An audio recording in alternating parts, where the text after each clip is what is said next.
ഇപ്പോൾ കേരള സർക്കാരിൻ്റെ പുതിയ റെയിൽവേ പദ്ധതികളെക്കുറിച്ച് കേൾക്കുമ്പോൾ നമ്മൾ ചിന്തിക്കേണ്ടത് നമ്മളൊരു പ്രൊജക്റ്റ് ചെയ്യുമ്പോഴത്തേക്ക് അതൊരു മിനിമം 300-400 വർഷങ്ങൾ മുമ്പേ നമ്മൾ കണക്കുകൂട്ടണം. അപ്പോൾ നടക്കാൻ ഇടയുള്ള ആ ടെക്നോളജിയിലേക്ക് നമ്മൾ അഡാപ്റ്റ് ചെയ്യാൻ ഒക്കും. അതിനുള്ള സിസ്റ്റത്തിലാണ് നമ്മൾ ഈ പാതകളൊക്കെ പണിയുന്നത് എന്നൊക്കെ നമ്മൾ ചിന്തിക്കണം.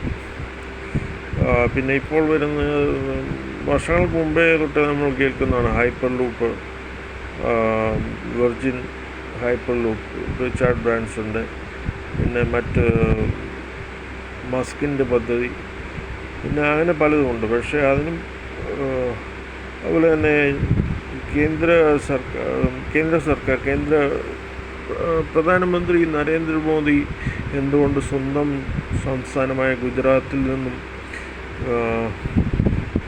ഫിനാൻഷ്യൽ ക്യാപിറ്റലായിട്ടുള്ള ബോംബെയിലേക്കുള്ള റെയിൽവേ പദ്ധതിക്ക് ബുള്ളറ്റ് ട്രെയിൻ, ജപ്പാനീസ് സാങ്കേതികവിദ്യ ഉപയോഗിച്ച് ബുള്ളറ്റ് ട്രെയിൻ എന്തുകൊണ്ട് പരീക്ഷിക്കുന്നു?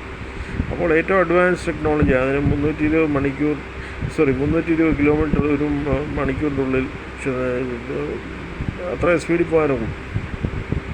അപ്പോൾ എന്തുകൊണ്ട് കേരളം മിനിമം ഒരു ബുള്ളറ്റ് ട്രെയിൻ എങ്കിലും നമ്മൾ പരീക്ഷിക്കേണ്ടതല്ലേ? അതിന് പകരം RRTS ഇതൊക്കെ എന്ന് പറയുന്നത് ഏറ്റവും 80 കിലോമീറ്റർ വരെ ഒക്കെ പരീക്ഷിച്ചൊരു പദ്ധതിയാണ്.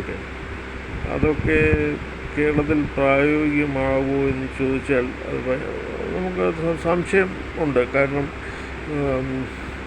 കാസർഗോഡ് വരെ 500 കിലോമീറ്റർ കൂടുതലുണ്ട് തിരുവനന്തപുരത്ത് നിന്ന്. അപ്പോൾ അതുപോലെ നമ്മൾ അത്രയും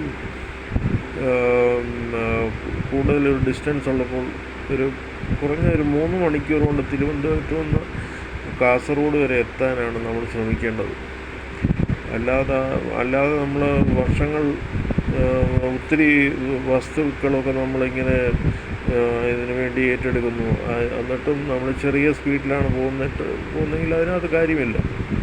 അതിന് പകരം ഒന്നുകിൽ ബുള്ളറ്റ് ട്രെയിൻ കൊണ്ടുവരിക, അല്ലെങ്കിൽ മഗ്ലൈഫ് ടെക്നോളജി ഉപയോഗിച്ചുള്ള ട്രെയിൻ കൊണ്ടുവരിക. അതിനൊക്കെ ജപ്പാനിലൊക്കെ പോയി അവിടുത്തെ സാങ്കേതികവിദ്യ ഇവിടെ കൊണ്ടുവരണം. അല്ലെങ്കിൽ കൂടുതൽ അഡ്വാൻസ്ഡ് ഹൈപ്പർ ലൂപ്പ്, അല്ലെങ്കിൽ എന്തുകൊണ്ട് ഇപ്പോൾ ഫ്ലൈയിങ് ടാക്സികളുടെ കാലമാണ്. ഒരു 2 വർഷം കഴിഞ്ഞപ്പോൾ ഫ്ലൈയിങ് ടാക്സി വരും. അപ്പോൾ കേരളത്തിലുള്ള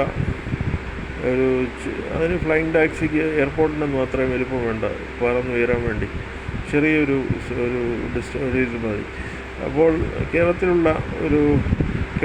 10 ഫ്ലൈയിങ് ടാക്സി സ്റ്റേഷനുകൾ മൊത്തം ഉണ്ടാക്കിയിട്ട് അപ്പോൾ ആൾക്കാർ അങ്ങോട്ടും ഇങ്ങോട്ടും പറക്കുന്നു ഫ്ലൈയിങ് ടാക്സിയിൽ. അപ്പോൾ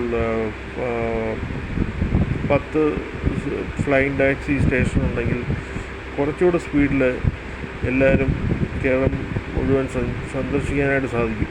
ഇതാണ് ഈ തോന്നുന്നത്.